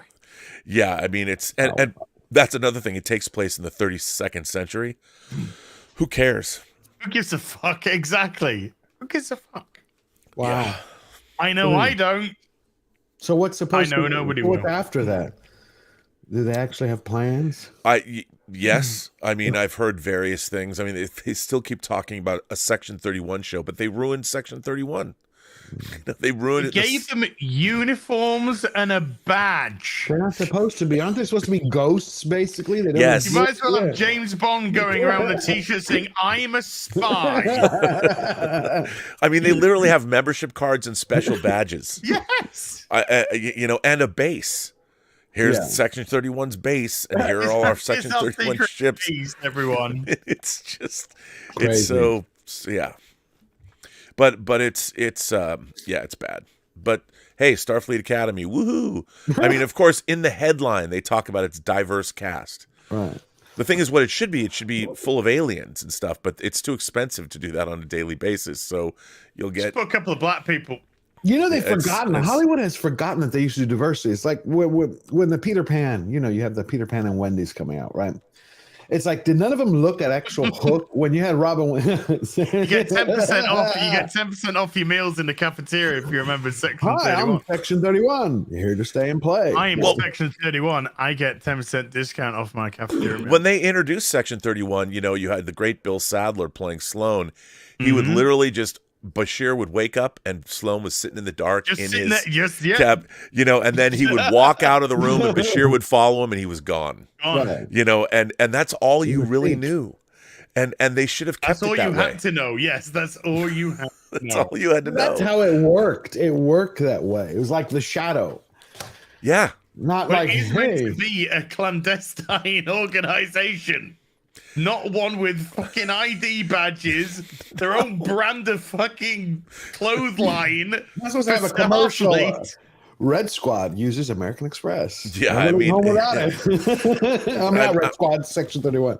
Well, there's Red Squad there's Red Squad Deep too. Space Nine, when you had that admiral when he was using part of the Nog's team. Yep, Red Squad. Yeah, Red Squad. Yeah, and it's frustrating to watch all of this. I mean, I can't wait because. You know, it's funny because I've been hating on Star Trek for years. I call it the Great Star Trek Hostage Crisis. I like Star Trek Picard Season 3 because I'll recognize if I like something, and it's not perfect, but if I like it, I'll say it. People are going to be completely confused by my response to this Starfleet Academy announcement because I think it was wrong-headed when Harv Bennett wanted to do it in the 80s. It's wrong-headed now. Okay. And I think it fundamentally destroys what the show is called. Star Trek.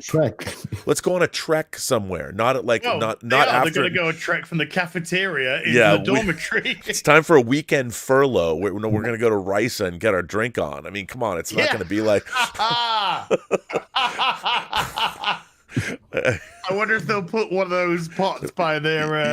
Here I'm putting up the Jamaharon. Do you seek Jamaharon? That was hilarious when you had Worf.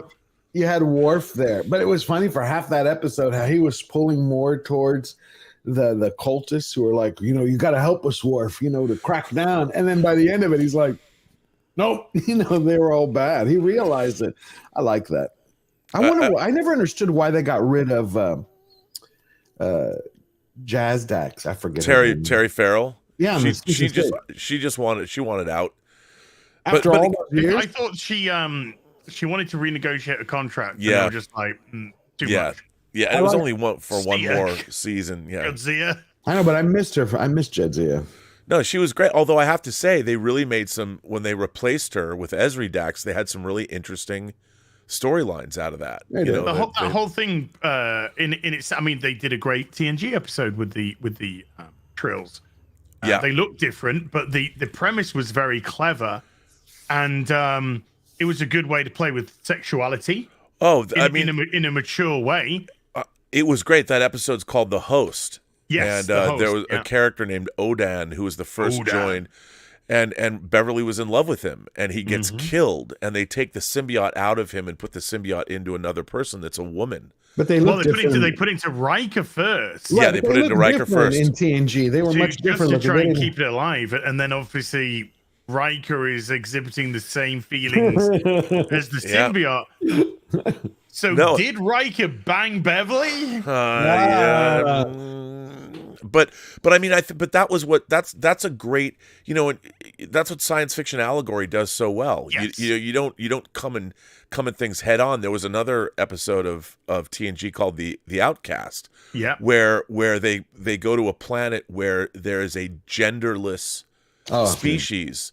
And sorry, just to cut you off there, it's funny because now people go, well, look, they had trans people in, and I'm just like, this is not an allegory for trans. This is an allegory for homosexuality. Yeah, and it was really interesting. So in this species, this character named Soren, and this was before Soren from Generations, but Soren is feeling that they're attracted to a man, a specific gender, a specific gender, and that's against the code of this culture, and the people that feel this way, they send them to re-education camps to purge them of these feelings. And it's horrifying. And so Riker falls in love with Soren. They're in the midst of this relationship. She gets sent to this re-education camp and is purged. And it's really, and nowadays people complain because the actor that played Soren is a woman. Yeah. And they're like, well, if Star Trek was really progressive, they would have put a male actor in the role. It's like, come on. They missed the point. They missed the point. The point was that she was female orientated towards Riker because Riker's straight. So Riker is attracted because he sees the feminine aspects of her, but the species is gender neutral. And so for them to actually lean towards a gender in itself, it doesn't matter whether the gender's male or female, is you go to correction therapy. Yeah. So and it makes perfect sense the way they did it. It wouldn't make sense if the member, the outcast, was played by a man. That wouldn't, because Riker would not be attracted to the man. Right. But it was, I mean, they, but if it's gender, I understand some people's criticisms of the episode, but you're right. But the thing about it was, at the time, this was groundbreaking for television, and this was something that, again, allegorically, which the reason science fiction, the thing about both like the Twilight Zone and Star Trek in the 1960s, they were able to deal with things that you couldn't put on TV. Right. Because it was the future, it was science fiction. Like if you wanted to talk about race relations or you wanted to talk about the Vietnam War, you couldn't directly attack those issues head on and say a show about a family in middle America, but you put these issues on a spaceship in the far reaches of space, or put them in the Twilight Zone, then suddenly net standards and practices are like, oh, it's a fantasy allegory. We get it. And so they were able to sneak things by, like in Star Trek. And that was one of the great things about, and to a certain extent with the Outer Limits as well. And now what's happened is, we're just gonna deal with these issues head on. We're gonna now take our 2023 politics and inject it into our allegorical fantasy show, and it doesn't work anymore. No. Because then what you're doing is you're preaching, and you're not doing what Star Trek. Not entertaining. No, it's not entertaining. It's not allegorical, and that's what great science fiction does. It is allegorical, and then what happens is it dates. When you're not telling these universal stories, and your shows are incredibly dated immediately. Well, because you're pulling script lines from the headlines. You're pulling story ideas from the headlines, and people are going to understand that. But Riker's always the one that caused problems. Do you remember when he went to the planet that was ruled by all women? Yeah, Angel one. That was not one of Star Trek's best moments. I know, but I loved him because he was such a charity. No, but I get what the episode was trying to do. I get it. Just like the what's it called from season 1? A Matter of Honor or whatever it is. Oh, Code of Honor. Code of Honor. I get what they were trying to do. Me too. They were trying to say, look, what happens when we come across a planet that has a very specific culture, and because we are dealing with 1980s stuff, because that's 1987. Yeah. They thought, what would be a good way to represent this? So they say, well, let's use like an African culture. Right. Yeah, of course. And so we'll kind of use that as the bridge for people to understand where we're coming from in terms of this is a planet that has a very specific culture, but then of course it kind of got jumped on for racism. Well, what that episode has you find out at the end it's a matriarchal culture, and you think it's a patriarchal culture, and it's pretty interesting. I mean, it gets a bad rap, but there was a lot more going on in that episode than people actually give it credit for. Yeah, they were playing with ideas, and this is, and like we said, we've been discussing allegory, and it's fun to play with allegorical ideas, and I think the intent was absolutely pure. Yeah. With what they were trying to achieve. Same with Angel 3 or Angel 1. Yeah. Same with that. It was trying to say, what if we flip reverse? Right. Why don't we just flip reverse? And Sliders did an episode that did exactly that as well. They essentially had their Angel One episode where they slid to another world that was dominated by female rule. Now then, might have been a little bit sexier, you know, and I might have had a bit more of the boner. givers of pain and delight. Oh God! But you could see what they were trying to do, and Riker wasn't there to make the women go weak at the knees. No, Riker was there to try and say to the matriarchal society, no, we have an egalitarian society here. So that's what it was. It wasn't a man's coming in and dominate. No, it was a man. Riker. That's right. No, I know. Riker's got a Riker, okay? You know, the guy's got a body count. You know, that's so the only thing he's going to negotiate is by fucking the leader of the planet, and of course. And a dick from Riker, and of course he's going to be cured. You know, that's why Q wanted him to be part of the Q. It's like, did you see Riker just do that? You know. Yeah. No, but I really fool. So you should number one. One of my favorite episodes, again, I know the episodes, can't remember the name, is the one where you had Picard, he was on a planet, and you had that alien, and he couldn't understand him. He's Darmok. like, you know, Darmok, yeah, Darmok on an island, and they were. That's a great. That's a great episode. Learning how to communicate with somebody who you don't understand. But see, that's Star Trek. Think about that when you're trying to explain that to someone. You spend an entire episode where two people are trying to learn how to survive by communicating with each other. I mean, who would do that today? But that's another beautiful way to say this is a race that deals in metaphor. Right. This is their level of communication, but we don't understand their metaphors, right? Because they're using their own experiences, their own stories. So we're not going to understand what they're trying to say. However, when you have, and they are willing to almost go to war to make peace, to make this bond between the Federation and the well, it's not Dharma, but the species of the race. And so, you know, it's just a beautiful way that when, you know, a lot of these metaphors, they're not particularly tough to kind of get. Right, Kemba and his arms open. Yeah. The point is when you say arms open, then we just use our own body language. So we don't need to have metaphor. We can understand the principle of the body language. So his arms open, temper, his arms wide. All right, so so you know, you get Picard verbalizing what he'd be eternally thinking. Arms wide. Is he gathering? Is he welcoming?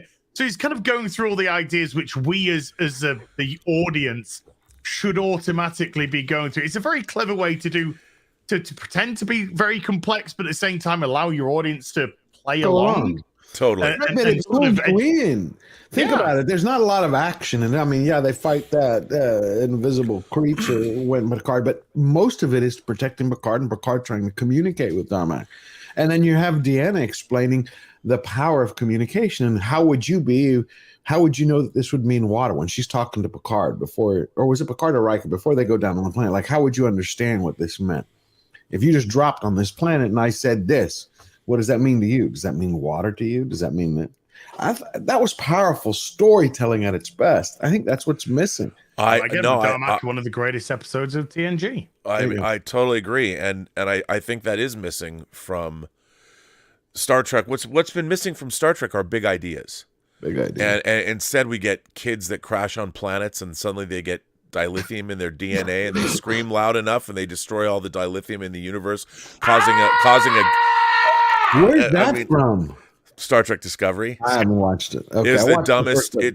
I can't watch Star Trek Discovery. How is that possible? Who wrote that? It's the worst science fiction television series ever made. It is. It is. Sorry, Rob, for doing Wait, this. How did he? What happens when a retarded person is given a Star Trek pencil to write? Gotcha. And they're like, "Oh my god! Like, what if like the dilithium like bonded with them on like a DNA like level and stuff?" Wow. And then when they screamed, every like ship that was using like dilithium and stuff, because that's like the fuel and things, just blew up in the whole universe. And the funny thing is like if I was in the writer's room and somebody pitched that, I'm like, you realize that not every spacefaring race uses dilithium. As a matter of fact, Romulans don't. They use a quantum singularity. Yeah, and in First Contact, Zephram Cochrane went to warp without using dilithium. Yeah.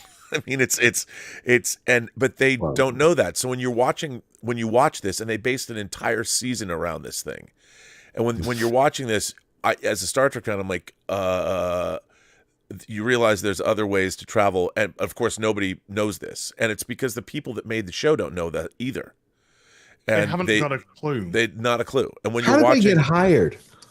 well, here's the thing about TV. Television is a very insular industry, and everybody hires people they know because writers' rooms are cantankerous and they're difficult places. And so once you get into that system, they've decided that Star Trek is like any other show. You come from some relationship drama, and and I know this person, and now there's hiring constraints, and people have to hire certain other kinds of people, and they might not know anything about science fiction. That's why a lot of the dialogue, especially in Star Trek Discovery, sounds like you could be in any TV show ever. The way characters talk to each other, you might as well be in This Is Us, Riverdale, or whatever show. Riverdale. It's the same. It's all the same shit, and there's no understanding of. They haven't read science fiction as a literary genre. And they haven't read science fiction. You think there would be certain minimums required? Well, I would make that. So I would be like, I'd give people. I think test. there should be certain minimum IQs required. Right. Yeah. But, I mean, come on. It's like you want to be on a Star Trek show, you have to understand Star Trek. Here's a test. Well, I think you have to understand writing. Right, but that's a base. Understand writing. That's a base. Yeah, that's a base. But it's like the people who are hired. Who was it that? I think it was 2 years ago. I read an article in the Hollywood Reporter, and they were talking about the writers' room for. Do you remember the comic book that Kathleen Kennedy's group had put out? The one with Geode, a rock that was a character? That was the High Republic. High Republic. We are High Republic. But they were talking. They were proud of the. Yes, exactly. They were proud of the fact that most of the individuals in the writers' room had no knowledge of Star Wars. I'm like, how the fuck can you write for a series where you don't know the lore? And when they had their board with their ideas, one of the ideas was dinosaurs. Because if there's one thing Star Wars is synonymous with, it's dinosaurs.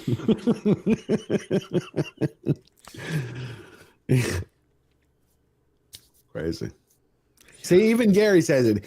He says, you had to pass the test to work in my comic shop. I mean, you have to have basic knowledge of what you're going to be doing. I've just never heard of any other industry. We know the answer, George. The answer is Kurtzman said, it's not about Star Trek. It's about using a platform for our messages. So they don't care that they don't know anything about it.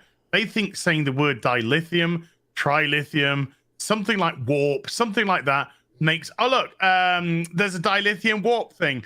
Okay, so anyway, Gary's gay. That's the sort of level that we've got to with these writers. It's vacuous. It's absolutely soulless. It's vacuous. It's General Hospital in space. There's nothing to this. It's lost any sort of resemblance in science fiction. It's lost any allegory. It's now just become trash TV that can't even. I say trash TV. It can't even get on TV. Wow.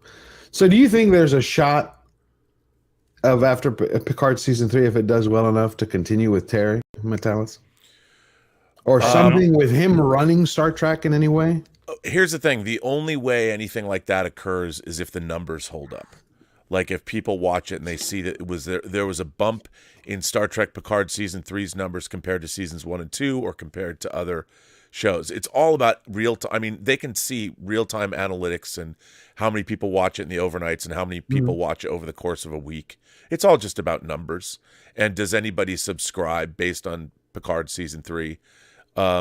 But they don't also look at positive reception. Yeah, they look at all. They do. They look at all of that. But it really comes down to positive reception. If it doesn't translate to subscribers, I mean, one of I think the big problem in Hollywood now is they thought that the thing about subscription services that brought that like with Warner Brothers having HBO Max, that Disney has Disney Plus. Universal has Peacock. The thing about streaming services, what the streaming services allowed the studios to have, which they never had before, was guaranteed cash flow. Right. So you could look at and be like, okay, we have this many 100 million subscribers, so we know that every month we're going to have $1.5 billion coming through here, which we never had before. What they didn't realize is that how expensive it is to keep people coming back to your platform, because Gotta produce. People subscribe and then they watch what they want to watch and then they leave. You know, some things like Disney Plus, they'll stick around if they've got kids. If you're a family, you know, Disney Plus is a babysitter. You've got everything that Disney made, Star Wars, Marvel, whatever. But other streaming, and Netflix is so chock-a-block full of things from all over the world, whether it's, you know, I love Netflix documentaries, but they have Korean shows, they've got Indian shows, they've got stuff from great French mystery thrillers or whatever, and so Netflix has a huge backlog. Blue of is stuff. the warmest color. Oh, I love that movie. By the way, you know that's an adaptation. So do I, Rob. That's an adaptation of a comic book. Yeah, but you like it for different reasons, Ed. No, but it's also that movie's heartbreaking. You get to the end of that movie. It might be, like, Rob, but I just thought I was watching a porno and fucking loved it because it had Leia Sedona. Did you ever watch, what was the one, Nymphomaniac, that came out 3 years ago? Yeah, that's Lars von Trier. Well, yeah, I remember. Yeah. I saw like 30 minutes and I was like, yeah, you sure this doesn't belong? There's something though about Picard season 3 is it's a pretty good season. I do think there are issues. Yeah, there are. For the most part, it's a pretty good season. It's very watchable. Yeah. I mean, I'm not sort of going, oh, got to watch Picard. I'm actually looking forward to watching every episode that comes along. Well, let me tell you about last night's episode then. But what do you do when that comes out after you've just created apathy in your audience? Well, that's another problem. How does it ever stand a chance? But it's the same thing that happened with Andor. I think Andor, I know I'm going to be in the minority. I think it was good. If it was solid, especially for modern I loved Star Wars. it. Right, except look what's happening at Disney now, though, George. There's a culling going on. Right. Yeah, it's. Heads are rolling. The thing about it is that the Mandalorian is fine, but you look at it now. There's so much in it. What is it about? Like, babysitting. The what is the overarching story? The thing about Star Wars is it always had a very simple fairy tale like structure, you know, and now they're. I mean, I don't know. Look, I love seeing Mandalorians as much as the next person, but what do you do? I don't want to see another fucking Mandalorian as long as I fucking live now. Because they're not in. They're to the back teeth of Mandalorian. They're not interesting. No, they're not babysitters. They're babysitters. I mean, it's just. But Favreau has let me down. I will say that I don't know if it's really him just calling it in, phoning it in, or what. But this season, it started. I thought I liked the first 2 episodes, but after that, it just like. Well, if you think about like the second season with the episode that Bill Burr, the comedian, was in. When they go take out that Imperial base and he explained that was a great episode of Star Wars television, you know, and then you wonder where'd that go? I mean, the Mandalorians are portrayed with the depth of a Dudley Do-Right cartoon. Pretty much. You know, it's not. This is the way. You say that again, I'm going to shove this thing right up your ass, mate. I mean, everything is this is the way. I took a crap. This is the way. I took a crap. This is the way. I ate. I'll take Baby Yoda and shove it up your fucking ass. No, but last night, the problem is like I said, last night, they're obsessive. This is the way. They turn it on its head. I think for writing, that's not good. It's like, okay, I'm not watching it. I'm done. I know you're not, but that's the point we were talking about. Is how do you get people back? Apathy. Don't care. Don't care. Didn't care about Andor. Didn't watch first episode. Fell asleep. Don't care now. When I saw Kenobi snuffed out the last ember of any interest in Star Wars. They fucked that up so badly. But how do they get you back in the future? If they go, we fired everybody. By sucking my goddamn dick. Oh. Why did I tell you what? I'll tell you how they get me back. They get me back by actually making something watchable. Picard season 3 is highly watchable. Is it perfect? No. Does it have issues? Yes. But do I think the heart's in the right place? Do I think they're trying to make the right decisions? Yes, I do. Do I think they're hampered by this shit universe that has been created? Yes, I do. Do I ever want to hear a swear word in a Star Trek thing again? Never in my fucking life do I want to hear people swearing in Star Trek. I never heard that before this season, actually, the fuck you. I mean, the thing is, whenever they did, like, look, they've said damn, you know, and hell. Didn't someone say fuck? Not in Star Trek, not until Kurtzman Trek. Not until Kurtzman. There was never. I mean, and the funny thing about it, shit. They even that's because he wasn't able to control his emotions. Right.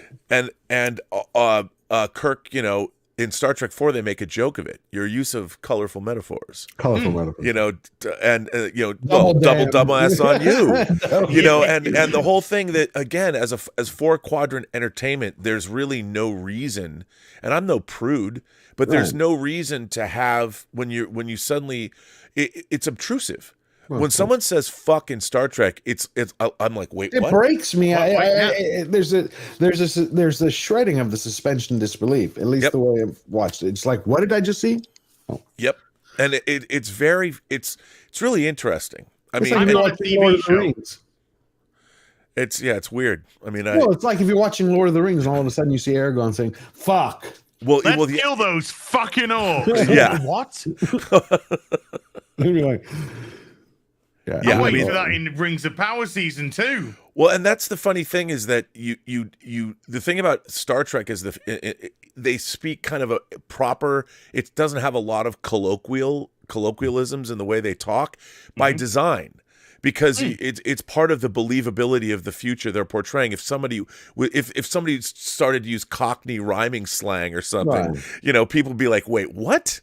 You know, bruv, whatever you're gonna say. You know, wouldn't people are gonna be like, you know, I'm just gonna go up the apples and pears, mate. You know, I say, but one. But it's like watching Snatch. You know, they have their language, a certain way that they speak. I was about to say it, and then I remembered. Oh, I'm on Az's channel. But what's so great is that. But in a movie like Snatch, that's part of the fun is the culture that you're dropped into. Do you remember what they were called? I don't. Who the character Brad Pitt was playing? Wasn't there the group that they were called something? Yes, and But when you're playing language straight, like they did in Star Trek, it's beautiful. Then language can become integral to various parts of the story, because then you can have communication aspects. Then you can have Data using a contraction. Well, Data doesn't use verbal contractions, ergo that's law. You know, you can play with language. Nowadays, I don't know if people know what a verbal contraction is. Of course. But you can do things like Darmak. Then you can do things like coming across other species and other species speaking in a very like brash way and say, well, this is the way that they communicate. This is the way that we're formal, but we also have this polite aspect. They don't have this polite aspect. If you respond to this species in a polite manner, they actually see it as an insult to them. You know, you have to be forthright and all this. You can play with aspects of language like that. It becomes an art form. But when you're some fat fucking ginger bint standing next to just a tokenized gay character going, "Science is fucking cool," and then going, "Yeah, science is fucking cool." Oh, come on. We've seen it. Did you see Willow, Robert? Or catch any of the episode, the Disney Plus? Yes, dude. Right. Come on. Episode 2? I haven't seen this before in a film or in a television series. They pulled 4 different scenes over 2 episodes directly from old movies. Remember the one, the horse, they all take the jump? I'm like, that's from Young Guns too. Like, what are y'all doing? Even the lines were the same. Yeah, I know. This week in Gotham Knights, and I shit you not, dude. How can you watch that? I can't. I am so done after 3 episodes, and I was done after first. Wait. Quick question: which is better, MILF Manor or Gotham Knights? Oh, I'd watch every episode of MILF Manor again before I ever watch. They actually ripped a scene from The Dark Knight. Wow. A bunch of criminals burst into the party and go, "Ladies and gentlemen, we're your entertainment for the evening. And I was just like, I'm going to fucking shoot myself. I'm going to shoot myself, reload, and then do it again. I'm going to be that guy that accidentally shot himself with a shotgun in the chest while hanging, who's a friend of the Clintons. I'm going to be a friend of the Clintons after this. Wow. I could not believe it. I was just like, oh. So is it getting a And then they season 2? did. And then they got out a buzzer, like a little remote control thing with a red button on it and go, we're going to play a game. And it's, what does this red button do? And I'm just like, I'm going to find where every fucking one of these people live. In Minecraft. In Minecraft. In Minecraft. YouTube. In Minecraft. Gentlemen, I have to go. Okay. I have to. I'm sorry we haven't talked enough about toys, but I love the Star Trek talk. Yeah, but as a Star Trek fan, and George, it's always great to speak with you. Love Star Trek. Yeah, and I can go. It's funny the beef I have with Doomcock, which is I think so funny because I don't even know Doomcock's real name. I have a beef with a guy who lives in the center of the earth that has a talking dragon in a cage. And I don't think people quite understand that. That's what's so funny. And I would have thought that my ire. I guess all I can say is just take it with a pinch of salt. Of course, just take it with a pinch of salt, dude. It's fantastic, and it's Kathleen Kennedy's. She's out any day now. I don't even. Disney's in free fall, man. It's I don't know what their stock price. Don't worry. She's been out every day for the last fucking 3 years, mate. Okay. Well, I'm curious to know one thing from Robert before you leave, Robert, because we all love Star Trek. But moving forward from that, how do you think which is more impactful, Victoria Alonso being fired or Ike? I think that Victoria Alonso is only because she was there, the day-to-day operation of making those Marvel shows. I mean, she really did keep the trains running for a long time. And isn't that why they got rid of her? Because of her in the Phase 4? You know what? I've heard there's been so many different reports about why they got rid of her that I've been reading the trades. I'll be very curious. It's going to be really interesting to see what happens with this lawsuit. If Disney will do like what they did with Scarlett Johansson and just settle it. Pay her off. But what about? So I thought Ike was more influential since he was. Well, he was. He was. I think that I don't think he did that much anymore. Okay. More as a figurehead. But Victoria Alonso was the day-to-day operations of post-production and getting these things finished. And with the there's pipeline issues with VFX because there just aren't enough VFX artists in the world to go around to meet the demand of all these things that need VFX artists. Okay. And she was plus they're going to have to find like 2 or 3 people to fill her role. And she'd been working with Kevin Feige since before the MCU started. 2008, yeah. Yeah, and I think it was, regardless, she was a well-respected figure in the community, whether people feared her or not. But so she'll be missed more than Ike, is what you're saying, as an integral part of the company. I think so. So. Okay. It's going to be really interesting to see where it all goes. All I know is I read the scripts for Secret Invasion, and I really liked it. Really? Yeah, it was definitely a return to form. It's very much more like Winter Soldier. Oh. It's a really interesting. I've said this before. When I say it's a follow-up to Captain Marvel, what I mean by that is it's about the Skrulls, and they were introduced in Captain Marvel. Yeah. And weren't the Skrulls just made into a joke? Not in this. They pick up where the Skrulls today from 96. Skrulls in the comics or Skrulls in the show? The Secret Invasion is all about the Skrulls. Right. Yeah. And you find out very interesting things in the last 25 years. The intervening, I think the MCU, we're now 30 years away from. So Captain Marvel took place in 96, and I think the Marvel Cinematic Universe is circa 2025 now. Mm-hmm. And it's catching up with what is the disposition of the Skrulls now, and how do we deal with them? Okay. And there's perhaps a Skrull leader who has risen who is not happy about what's happened with the Skrulls and humanity. Just before you go, Robert, I know you're pressed. Can I just get your opinion on one thing? Yes. What is your opinion on this? That's all good, my friend. I'm thinking is that is an energy drink, Strong Zero? Is that what that's called? I'm looking at the booth. Yeah. This is Then George, energy drink. It's an energy drink. Energy drink. Look at the girl. See, Strong Zero. She's drinking Strong Zero. Yeah. I think it's my favorite brand. If I was still drinking energy drinks. Well, I'm sure if she brought you one, you drink it. Did you see? Look at that. It says, "Good work, everyone. Let me drink today." That's the name of that video. That's funny because that's exactly what I was going to say to her. Exactly what I was going to say. Robert, thank you. It was great to be here, gents, and everyone. Hey, I can't wait to do a stream about Starfleet Academy.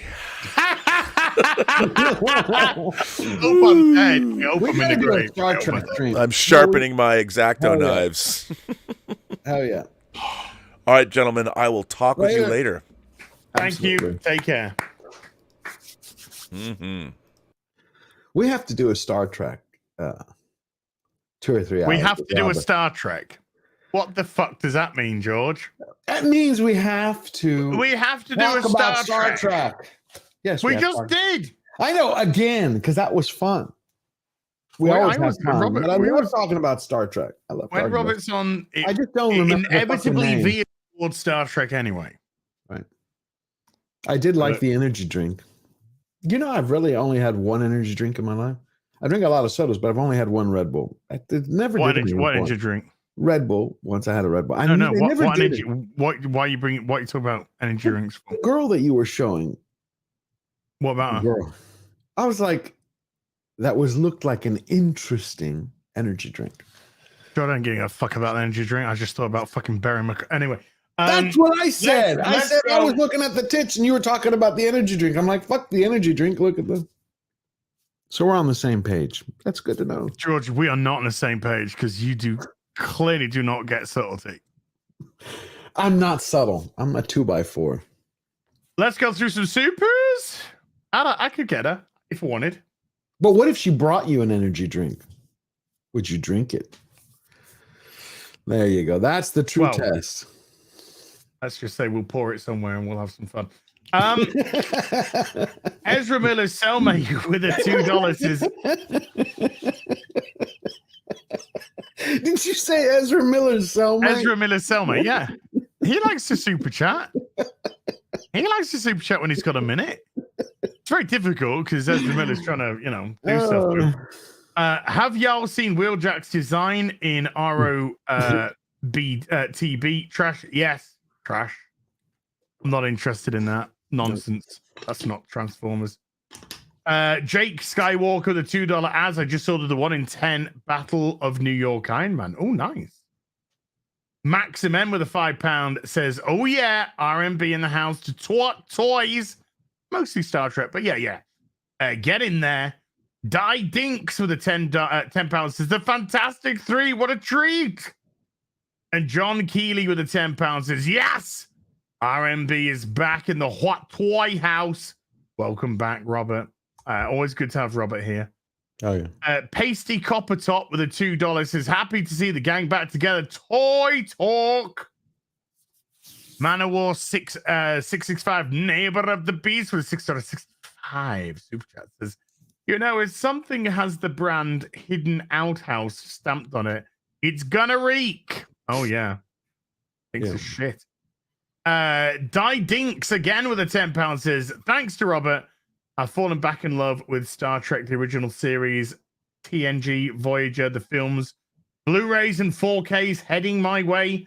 I realize how much I missed it. Cheers to you all for rekindling my love." Well, it's the quality of the product which speaks. Dragonborn 35, Darren gifting 5 memberships to the stream. Thank you, Dragon Reborn. And Hitcher 42 with the £2 says, "Will XO6 make a Captain Shaw figure?" Don't know, because I don't think they're making Picard figures. You don't think? I think EXO is going to do Picard. He already announced it. Yeah. He had announced it that he would do it after he goes. Are you gonna get? Are you gonna get? No, what I want is the Worf. Season 3. I could get a Worf. I like that black outfit and the. I would get a Worf, and I would get a Captain Shaw. You know, I would get a Captain Shaw. Absolutely. I would definitely get a Captain Liam Shaw. Hell yeah, I would do that. And probably not fucking Raffi. I would get an Ensign LaForge. She's a little cutie pie. She's a little cutie pie. I don't want a Data to look like that. I like Data looking the way he looked in TNG. I don't want Brent Spiner. Yeah, I don't. It just 73-year-old Brent Spiner, whatever. I'm okay with that. That is something I want to ask Robert next time. How come they didn't, when they brought him back, they didn't de-age him so he looked the same? Well, they said they mentioned it in the show. They said they explain it in the show. They explained it. They said that he wanted to create a Data that was of yeah. I didn't like that. I thought that was. I want Data. No, it's a way to not fucking spend the money. Spend money to de-age him that they didn't even have. Spend the money. We're not even gonna put you in the makeup. We're just gonna put your contact lenses in, and then maybe a bit of glitter on your face to look at shimmery. I will say though, still Brent Spiner has it. The way he can perform. By the way, because they stole the body of Picard, the actual physical body of Picard. Does Picard get put back in his human body somehow? That's interesting.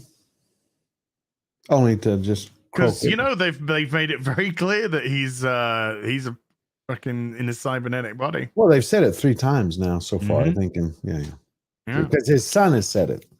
Well, I'm not like you anymore because you're a synth or whatever. And the villain woman said it as well. The villain woman said it as well. But it's something like in the cybernetic flesh or whatever. But it's still crazy that he chose not to be immortal. Like, no, I just want to fucking die like everybody else. Yeah, give me a sense about it. That's because the whole show is fucking dumb. Picard's actually dead. He died in season 1. We have a positronic body with a positronic reconstruction of Picard's thoughts and memories. So it's not Picard. Picard is dead. Poor Picard. He died in season 1. And then Q in season 2 of space cancer. Well, I only watched the first episode and some clips. He died of space AIDS. I saw a video. He's going around fucking planets. He got a space AIDS. That's what happens when you fuck a supernova. Unprotected planet fucking. Dragon Reborn 35 down with a £20 says, so when is the OnlyFans with Az, George and RMB # nice racks? On a serious note, you guys are awesome and loving the Hot Toy stream. Also got my fans toy Soundwave. I think you should have got the Robot Paradise one. I'm just saying. And Jetfire, and boy is he big. We showed it off earlier. You big boy. Big boy. And the fans toys Jetfire, big boy. Very big. But in the cartoon, Skyfire, Jetfire, whichever you prefer, Skyfire is huge. He's absolutely huge. Thanks, guys. No, thank you. Eddie from Outer Space for the €2. Star Trek Picard Season 3 is great. DVD is wrong here. I'm not even going to get embroiled in that. Let's just... Yeah. The dyslexic geek spelled incorrectly. I like that. With a £5 says, hi, chaps. Love the show. You inspired me to start my Lego channel 3 months ago. Great. 550 subs now. Watch time done, but long way to go. Hard work, but loving it. Hey, you're doing well. 3 months, 550 subs, all on your own in 3 months. Dude, that's good. Very good. That's good. It took 5 months for me to get 1,000 subscribers, and that was back in 2012. Wow. To get my first out, to get to 1,000 subscribers took 5 months. Wow. But to the day, my channel opened up on the 11th of April. My first video released on the 13th of April, and I hit 1,000 subscribers on the September the 11th. Wow. How did it feel when you put that first video up and you got your first view? Come on. A lot of people were like, why is this guy so happy on September the 11th? Yeah. Oh boy. No, I mean at the time you think 1,000. That's 1,000. That's like 1,000,000. Yeah. But 1,000. Yeah. Ken Burrows with a 2 Canadian 20 says even Enterprise had Section 31 as clandestine. Yes. Everybody heard. Yes, but now they got their own uniforms and shit. They're doing fucking commercials. Yeah. I'm from Section 31. Join us to save the universe. Man of War 665, Neighbor of the Beast with 2 $6.65 super chats. Number 1. So, Rob, I see these two have retrieved you from the land of the memberberry eaters in a vain attempt to stem the rising tide of 1/12 supremacy. 2 of 2. How quaint. Our conquest of the shelf space and display case will be utter and absolute. 1 in 12 Victorium Achernus, fucking some Latin shit. Butter Biscuit 92 with a $10 in total. They were more interesting in KOTOR Jedi. Yeah. They had been to war and had an interesting story. Now they just sound like shells of what came before. You know, that would be a great show. I thought this was a toy stream. Yeah, it's a toy geek stream. Yeah, I showed some toys. I showed a toy. But I love the conversation, guys. It's a nice shot in the arm to get through the day. John Keeley with a 2 pounds says Captain Jellicoe. Oh, I'd love a Captain Jellicoe. KOTOR would be a great series. Not in the hands of no, Disney, not with these fuckers. No, but I'm talking about if you had responsible people who understood the properties. Yeah, now we're just talking fantasy now, George. Yeah. George the Giant Slayer gifted 10 memberships to the street. He doesn't listen to me. He doesn't listen to me. He doesn't listen to me. No. And Pasty Copper Top with a $2 says, Az and George, do you dabble? Dabble in what? In 3D printing statues. I don't know. I know Quarter Black Garrett does. I've looked at a couple. I even bought one Spawn, like a file, but I've never done it. I haven't had the time. Okay.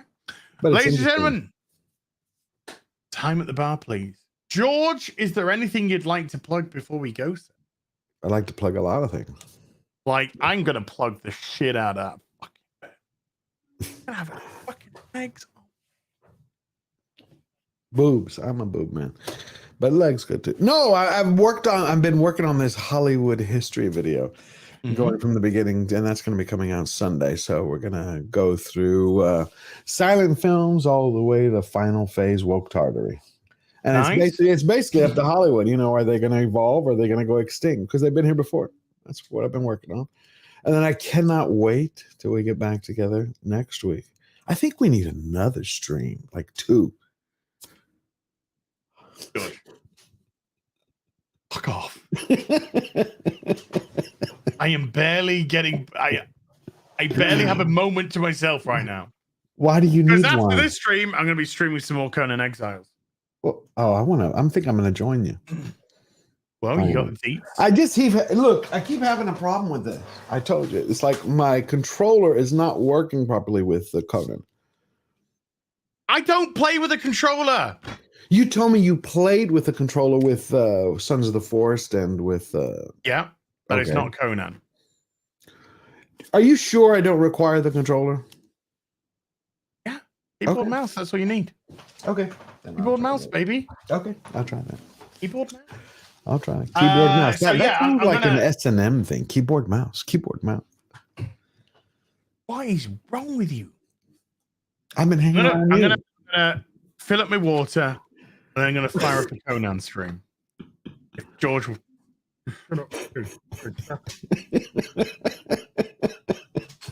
maybe grab a little bit of bacon or something. I do want to. You really need to see Picard, the last episode, because I will tomorrow when it releases in the UK. Oh, it didn't release yet for you. It hasn't released in the UK yet. We get it tomorrow. Wow. We get it on the Friday. So one day after. Yeah. We do. Okay. Yeah. We get it on the Friday. And I will watch it probably tonight when I go to bed. If it drops at midnight, I'll probably watch it then. Then I'll go to sleep. And then I'll wake up. In. And no doubt there'll be some. I won't say that. Friday night tights tomorrow with somebody on. Not too sure. But yeah. So yeah, give me about half an hour, and I'll be doing some Conan Exiles. Yeah. That's a long time. I gotta go. I want something to eat. Is that fucking all right? How much do you need to eat in a half an hour? I mean, I'm just gonna put a little bit of bacon, maybe a couple of sausages, a little bit of bacon, a little bit of sausage. That's good. You need an egg. An egg there. Nice egg. Well, I'm not gonna do the egg now because that would be. I ain't got fucking time. I'm just gonna put the bacon and then. George. Okay. Wait a minute. You're gonna have bacon. You're gonna have sausage, but you're not gonna have eggs. I think you should have an egg. We will see you on the next Hot Toys. Until then, take care. Bye for now.